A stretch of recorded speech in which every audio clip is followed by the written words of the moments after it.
Hello friends, starting with today's topic. In today's lecture, we are going to discuss the topic from the philosophy, that is idiosyncrasy. In philosophy, Dr. Kent explained it in chapter number 29 regarding the idiosyncrasy. In this, we are going to discuss the idiosyncrasy as a general and idiosyncrasy from the Kent's view. So, in this, starting with idiosyncrasy.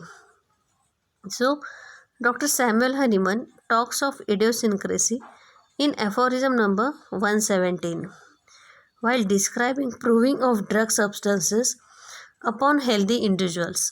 That is, while he is proving the drug on healthy human beings or healthy individuals, he talks about the idiosyncrasy in aphorism number 117. In the aphorism number 116, he tells that some symptoms are produced by medicines more frequently, that is to say, in many individuals, others more rarely, or in few persons, some only in every few healthy individuals. So, in this, we explain as there are some symptoms which can be produced in many individuals, but while proving some medicines, there are some symptoms which are seen only in a few persons. So, this paragraph continue in aphorism number 117. This to the later category belong to the so-called idiosyncrasies. That is means why there are some symptoms which can be seen only in a few individuals. And the answer is that this category belongs to the idiosyncrasies people. Means that is what is mean by idiosyncrasies. So in this, by which are meant peculiar corporeal constitution which although otherwise healthy possesses a disposition to be brought into a more or less morbid state by certain things which seem to produce no impression and no change in many other individuals. So, in this, he explained about what is mean by idiosyncrasy, and you have to remember this definition by proper understanding. So, what it explained as, that is what is mean by idiosyncrasies. It means a peculiar corporeal constitution. What is it? It is a peculiar or a corporeal constitution which, although otherwise healthy, that is, this is a healthy constitution, possesses a disposition to be brought into a more or less morbid state by certain things. That is, there are some things when this constitution expose that things or come in contact with these things only, in that case they produce a disposition or a morbid state. Otherwise, these are healthy peoples, but when exposed to these things or certain things, they become a come into a morbid state, which seem to produce no impression and no change in many other individuals. That is, the other peoples who are normal peoples who do not produce any impression or any change in many other individuals when they expose these things. But these are some group of people or some few peoples when they expose to certain things, they produce a morbid state, and this is due to the oversensitiveness of that people to that particular things or particular atmosphere. So in that, what is mean by idiosyncrasy by Dr. Hahnemann, that is explained in aphorism number 117, is that it is a peculiar corporeal constitution which, although otherwise healthy, possesses a disposition to be brought into a more or less morbid state by certain things which seem to produce no impression, no change in many other individuals. So, this is the definition by Dr. Hahnemann, that is explained in aphorism number 117. So, in this, we are going to discuss what is mean by idiosyncrasy. So, in this, the meaning is itself given as a idio means self, syn means with or along with, and crazy means make up or a constitution, that is idiosyncrasy. It is a habit or a quality peculiar to many person or an abnormal susceptibility to some drug or a protein peculiar to a person, that is called as a idiosyncrasy. So in this, after aphorism number 117, they also explain it in or give examples of idiosyncrasy in footnote under aphorism number 117.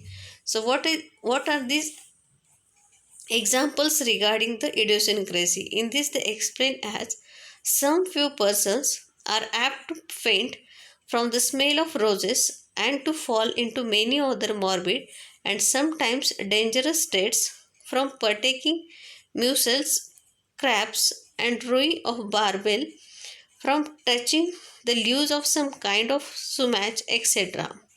That is, in this footnote they explain some examples, that is, some peoples are sensitive to smell of roses and they fall into a morbid state after the smell of roses, and sometimes dangerous state from partaking mussels, that is, the sea animals, that is mussels, crabs, or rui of barbel, from touching the leaves of some kind of sumac, etc.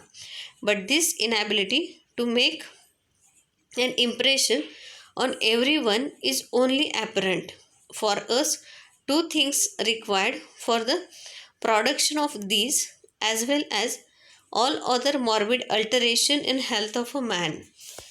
What are these two things that can cause the changes in that particular constitution? As the inherent power of an influencing substance and the capability of a vital force that animates the organism to be influenced by it. So these are the two things that can causes alteration in the state of health, that is, the inherent power of influencing substance, capability of the vital force that animates the organism to be influenced by it, and the obvious derangement of health is so called idiosyncrasies cannot be laid to the account of these peculiar constitutions alone, but they must also be described to these things that produced them, in which must lie the power of making the same impression on all human bodies, yet in such manner that but a small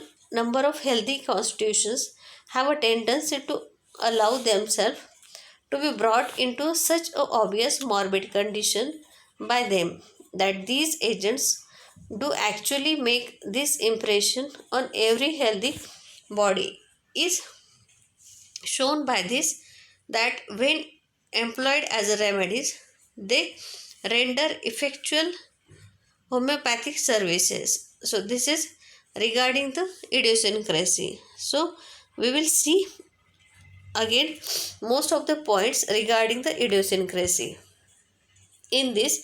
So what is idiosyncrasy? A structural or a behavioral characteristic peculiar to an individual or a group, a physiological or a temperamental peculiarity, or an unusual individual reaction to food or a drug. So in this, they give the different meaning of idiosyncrasy, as what we call it as a idiosyncrasy as a first, a structural or a behavioral characteristic peculiar to an individual or a group. It can be a structural or it can be a behavioral characteristic that may be a peculiar to an individual or that can be peculiar to a group. In this also, a physiological or a temperamental peculiarity. What is idiosyncrasy?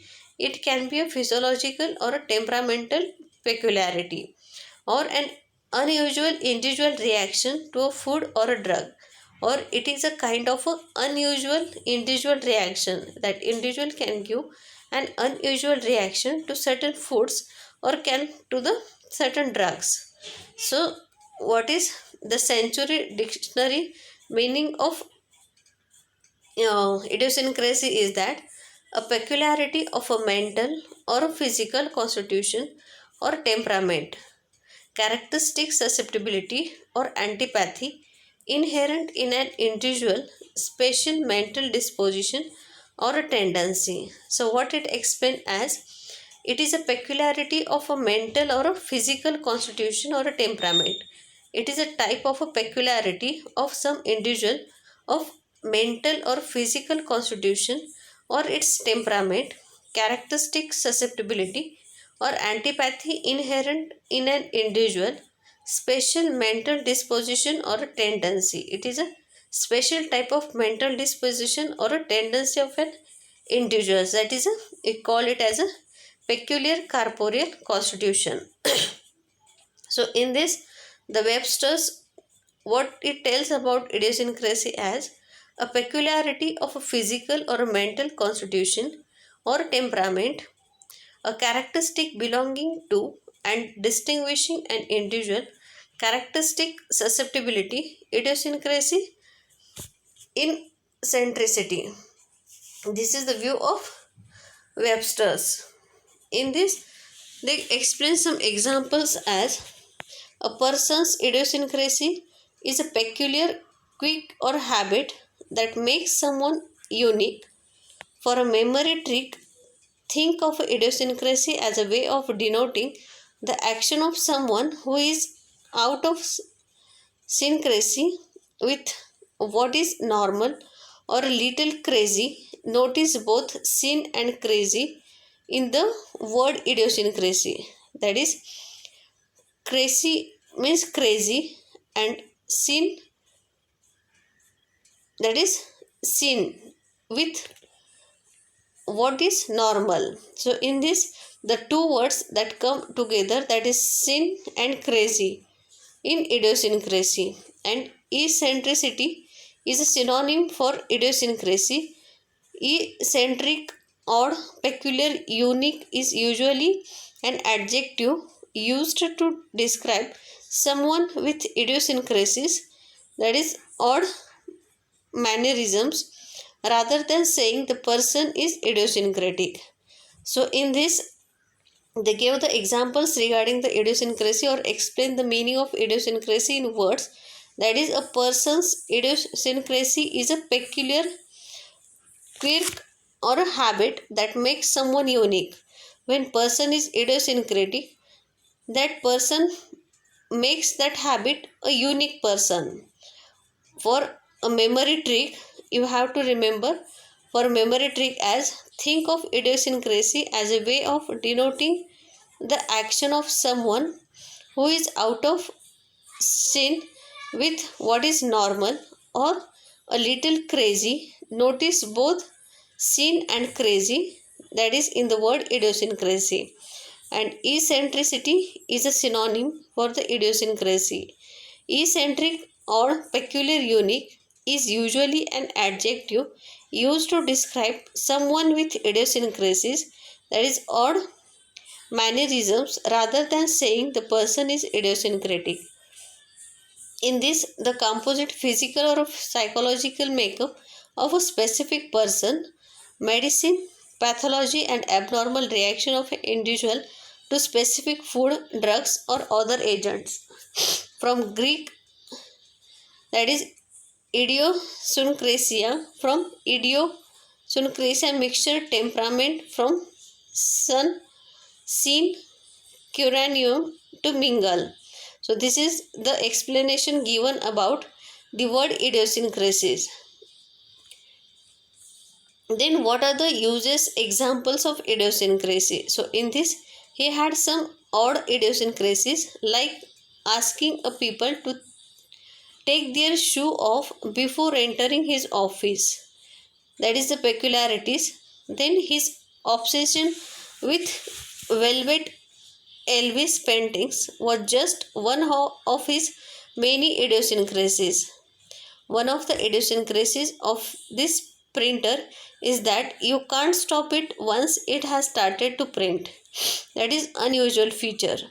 And I am not sure why he always taps his head when he thinks it's just an idiosyncrasy, that is peculiar mannerism. So in this, they gave the different examples to explain the different terms that are similar to the idiosyncrasies. So in this they gave the first example as some people, that is he had some odd idiosyncrasies like asking a people to take their shoe off before entering his office. That is some people having that habit to take to tell some people or ask people to take their shoes off before entering his office. So this is the peculiarity of that particular individual. Then his obsession with velvet Elvis paintings was just one of his many idiosyncrasies. That is, he having an obsessive disorder regarding the velvet Elvis painting. It is regarding the eccentricities. Then one of the idiosyncrasies of this printer is that you can't stop it once it has started to print. So this is the unusual feature of that printer. And I'm not sure why he always taps his head when he thinks it's just an idiosyncrasy. So this is a peculiar mannerism.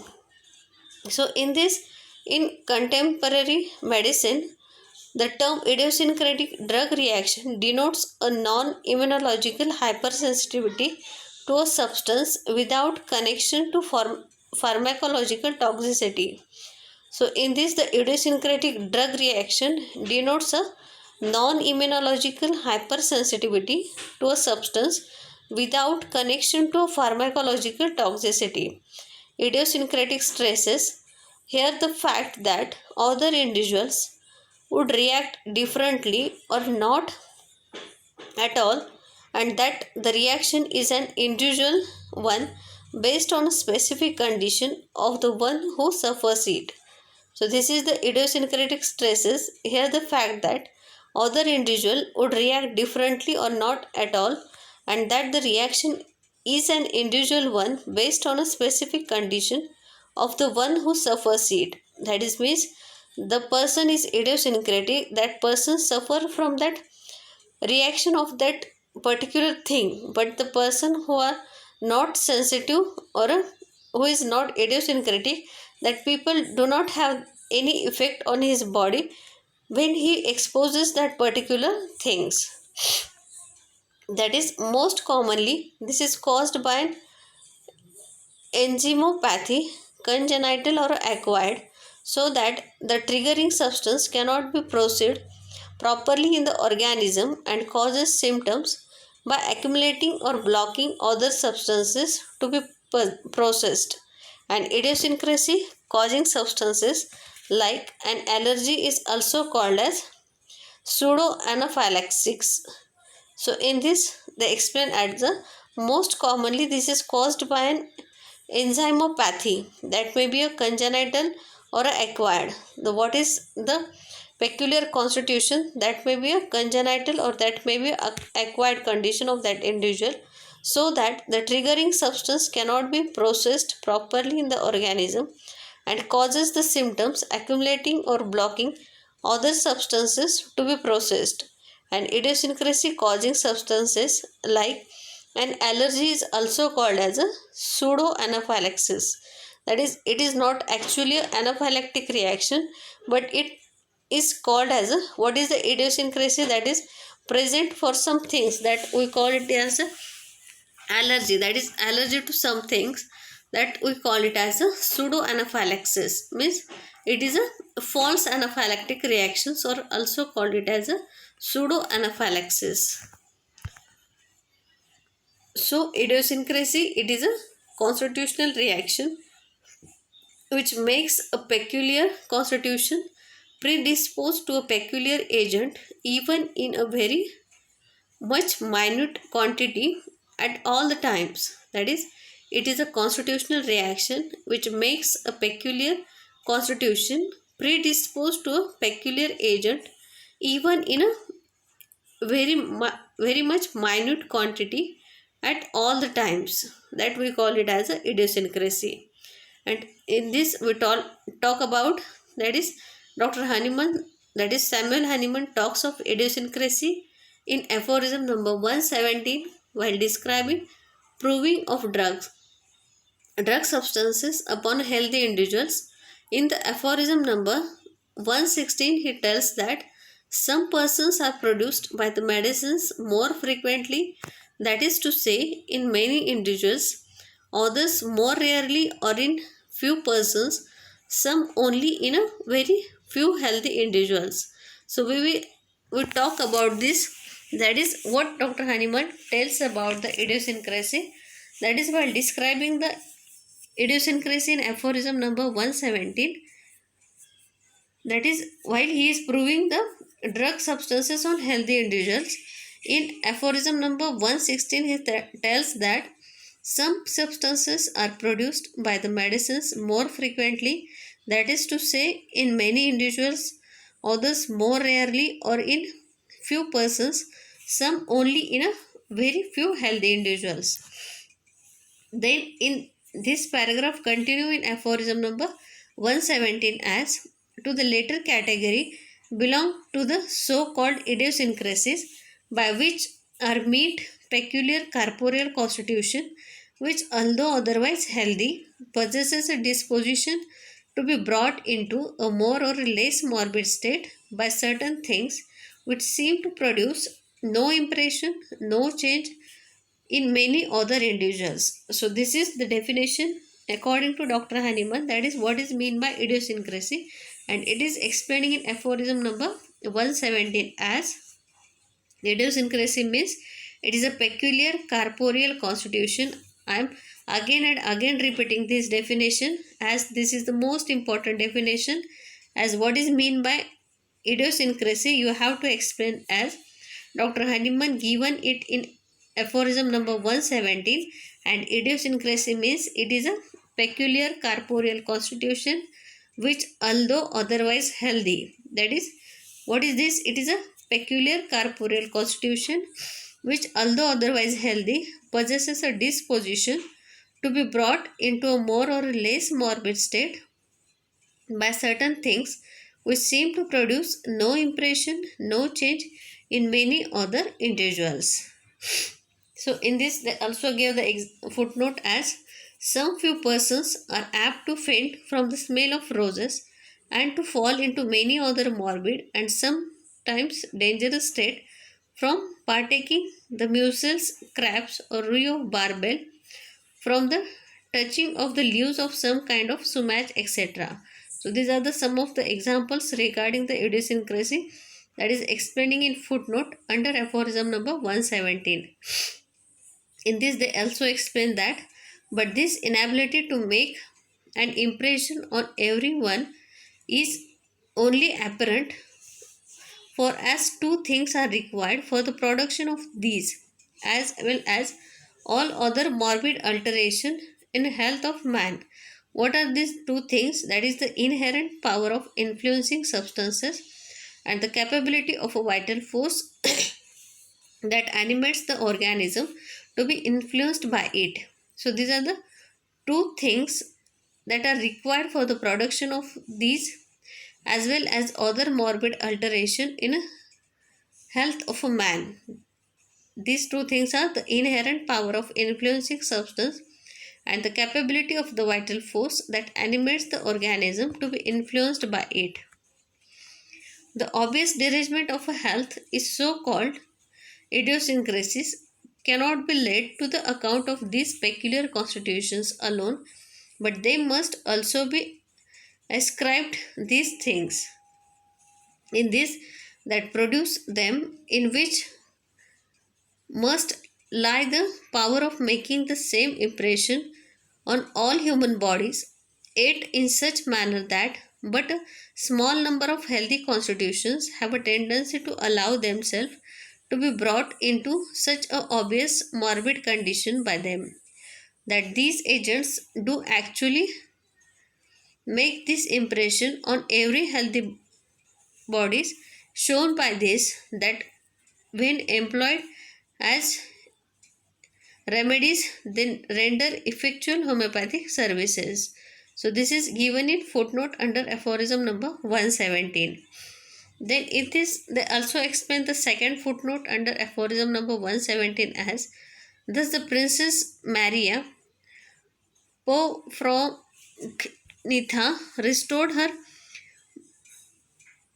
brother the Emperor Alexis, who suffered from the faintings by sprinkling him with rose water in the presence of his aunt Eudoxia, and Hortis saw great benefit from rose vinegar in cases of syncope. To all sick persons for morbid symptoms similar to those they seem to be only capable of producing in so-called idiosyncratic individuals. So this in this they give the example of Princess Maria and his brother, and how he becomes suffered from the faintings by sprinkling him with a rose of water. That is, he becomes fainted with the smell of a rose of water. And in this, to all sick persons for morbid symptoms similar to those they seem to be only capable of producing in so-called idiosyncratic individual. In this, he compares it with the concept of the old school in which idiosyncrasies relate to certain patients who are known as oversensitive with every doctor. That is, he compares it with the concept of old school in which idiosyncrasies relate to the certain patients who are known as oversensitive to every doctor. If an idiosyncrasy to the remedy is not present, the patient will not be susceptible enough to be cured. That is, if an idiosyncrasy to the remedy is not present, if patient is not idiosyncratic to that particular remedy, the patient will not be susceptible enough to be cured. That is, the patients not be susceptible enough to be cured. So the patient must be idiosyncratic in some manner to that remedy. Then and then only that remedy can act on that individual, and the persons can be susceptible enough to be cured. So this is regarding the relation between the idiosyncrasy and the remedy. Then he elucidates that a homeopath recognizes wider range of susceptibility and classifies idiosyncrasy into two, that is acute idiosyncrasy from an acute miasm and chronic idiosyncrasy from a chronic miasm. So up till now we discuss about the what is given in organon of medicine regarding the idiosyncrasy. Now we are discussing the general term as a idiosyncrasy. In this, he elucidates that a homeopath recognizes wider ranges of susceptibility and classifies idiosyncrasy into, that is, homeopath recognizes a susceptibility and he classifies the idiosyncrasy into two, that is, acute idiosyncrasy from an acute miasm and chronic idiosyncrasy from a chronic miasm. So in this, again classified idiosyncrasy as an acquired idiosyncrasy and an inborn idiosyncrasy. So there are two different classification of idiosyncrasy. First one according to the miasm, or it is according to the duration of that idiosyncrasy. That is, it is an acute idiosyncrasy from an acute miasm, or a secondly chronic idiosyncrasy from a chronic miasm. And second classification is that is acquired idiosyncrasy and inborn idiosyncrasy. Acquired means it is acquired after the birth, and inborn it is means it is present since the birth. So this is two types of idiosyncrasy, that is acquired idiosyncrasy and inborn idiosyncrasy. So he tells that the congenital forms and those coming from poisons are most difficult. Explains about Rustock's poisoning being cured by cm or mm potency of same medicine. He tells that Sora is at the bottom of these idiosyncrasies, and patients getting up from typhoid fever have often idiosyncrasy. So this is explaining by Dr. Kent, as he tells that the congenital forms and those of coming from a poisons are most difficult. Explain about Rustock's poisoning being cured by cm or mm potency of same medicine. That is, when there is a Rustock's poisoning and we use the Rustox medicine in CM or MM potency, the same medicine can cure that Rustox poisoning. And he tells that Sora is at the bottom of these idiosyncrasies, and the patient getting up from the typhoid fever have often idiosyncrasies. So what is in this? That is, Sora is at the bottom of these idiosyncrasies, which persons are susceptible to that things, but that things when used in a dynamic form, that things causes cure in that persons. So, and the patient getting up from the typhoid fever have often idiosyncrasies. So this is the example regarding the idiosyncrasy. There are certain cases where there is a sensitiveness only when you go from the nutritive plane of the dynamic plane. That is, there are certain cases where there is a sensitiveness only when you go from the nutritive plane to the dynamic plane. Means these persons are sensitive to that particular thing, and that sensitiveness only can be seen when we go from nutritive plane to the dynamic plane. Means from a when it is in a crude form, when you take in a crude form, it causes effect on an individual. To remove that effect, you have to use the dynamic form of that same medicine. So there are certain cases where there is a sensitiveness only when you go from the nutritive plane to the dynamic plane. Example, patient with craving for salt, no sensitiveness. When CM potency of salt administered, there are violent aggravation. We step out of the nutritive plane into the plane of dynamics, the plane of disease, cause and cure. That is the plane of disease, cause and cure. So in this, that is patient with craving for salt. Some patient having a craving for salt. In this they gave the examples regarding this. That is the no sensitiveness. When CM potency of salt administered, there are violent aggravation. That is, in a patient there is a craving for salt, and when in a same craving for salt or when CM potency of salt is administered, there is a violent aggravation that is causing in that individual. We step out of the nutritive plane into the plane of dynamics. Means when patient is taking salt in a crude form, it cannot cause any effect on that individual. But when we take the CM potency of that salt and administered, that causes a violent aggravation. Means we go from nutritive plane into the plane of dynamics and the plane of disease, cause and the cure.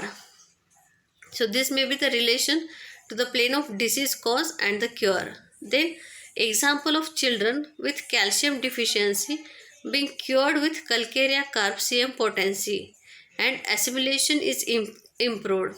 So the patient having or a children with a calcium deficiency, for example, patient having a calcium deficiency, it can be cured very well with a Calcarea carp CM potency, and it also corrects the assimilation of that children.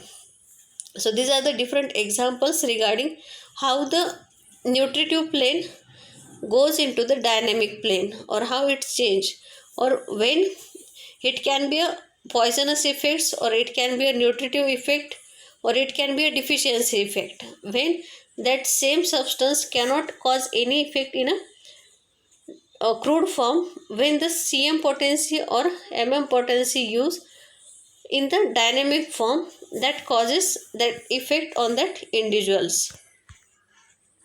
It has demonstrated that it was homeopathically related to the case, so that the relation when it was sustained may be called the homeopathicity. That is, it has demonstrated that it was homeopathically related to the case, so that the relation when it was sustained may be called as a homeopathicity. He talks of poisons that take the nutritive plane and a dynamic plane. A poison upon the nutritive plane is not usually very deep, while the poison taken upon the dynamic plane may last a lifetime. In observation, that is, prognosis after observing the action of the remedy. That is observation 8 of Dr. Kent, that is prognosis after observing the action of the remedy. So in this, Dr. Kent talks about, that is the poisons that take the nutritive plane and dynamic plane.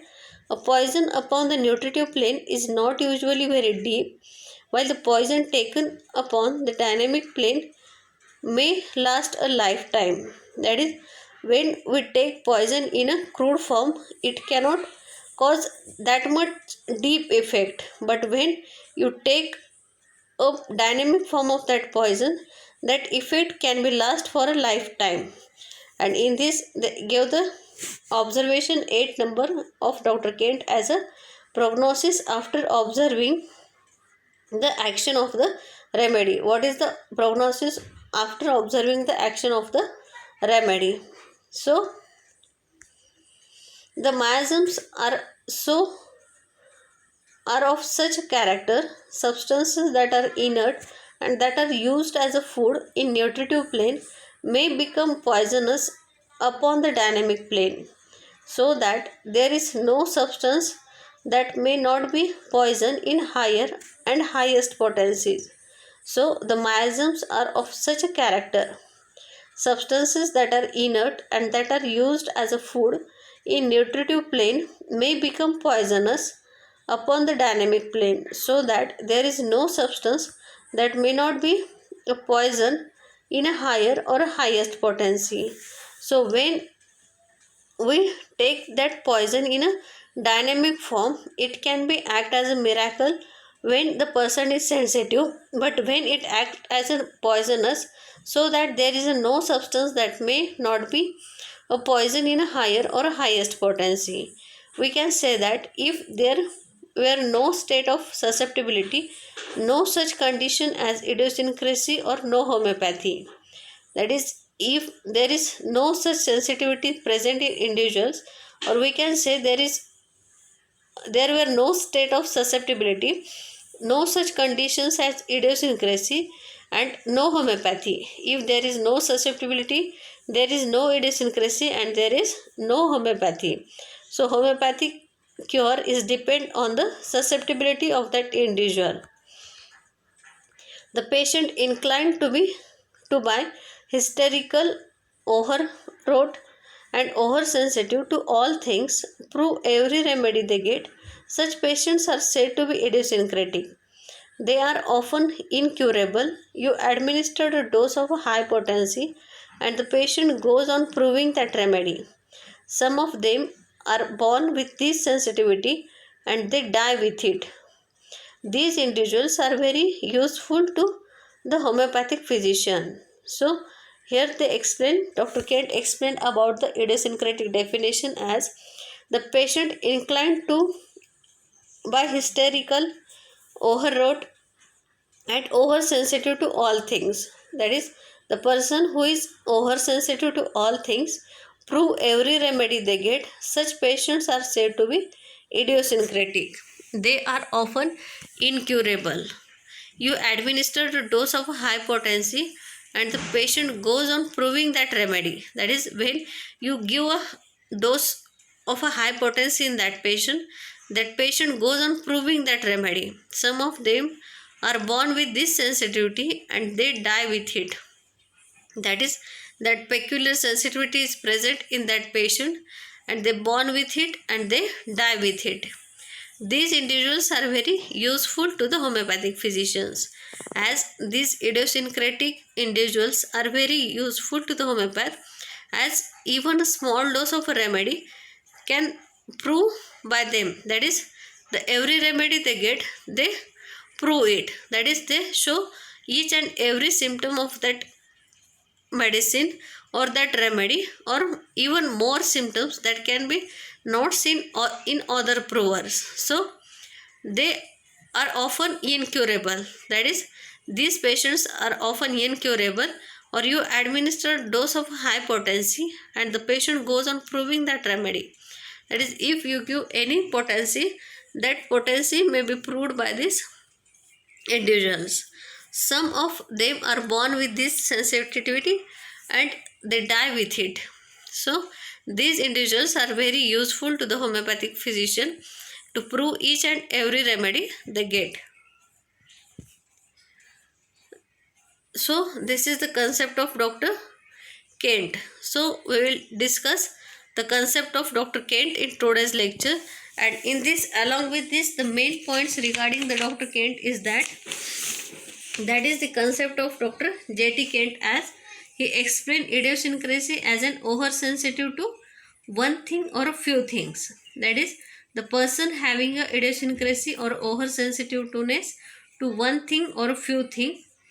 He cites the examples of oversensitiveness to opium and cinchona due to their abuse in old school of medicines. Then he explained the uses of opium and cinchona examples, and he classified the idiosyncrasy into, that is, acute idiosyncrasy from an acute miasm, chronic idiosyncrasy from a chronic miasm. Then he cites example of hay fever, rose cold, patient cannot bear a smell of flowers, lavender flowers, particulars, etc. Then he tells that if idiosyncrasy to a particular remedy is not present, the patient will not be susceptible enough to be cured. So the patient may be idiosyncratic to that particular remedy. The state in which we become sensitive enough to a drug to cure him in very analogous to this idiosyncrasy. So he again classified idiosyncrasy as an acquired idiosyncrasy and an inborn idiosyncrasy. And in Kent's observation, he explained in 8th observation that some patients prove every remedy they get. Such patients are said to be idiosyncratic and prognosis of after observing the action of the remedies. And these individuals are very useful to the homeopathic physician as they prove each remedy they get. And these are very oversensitive patient to that particular remedy. So in this lecture, we will study these different factors regarding the idiosyncrasy. I hope all of you understand. If anyone having any difficulty, you can ask me. Then in next lecture, we will see again what is the view of Dr. Kent, what is the view of Dr. Stuart Close, and what is the general concept of idiosyncrasy, the remaining part. So thank you friends.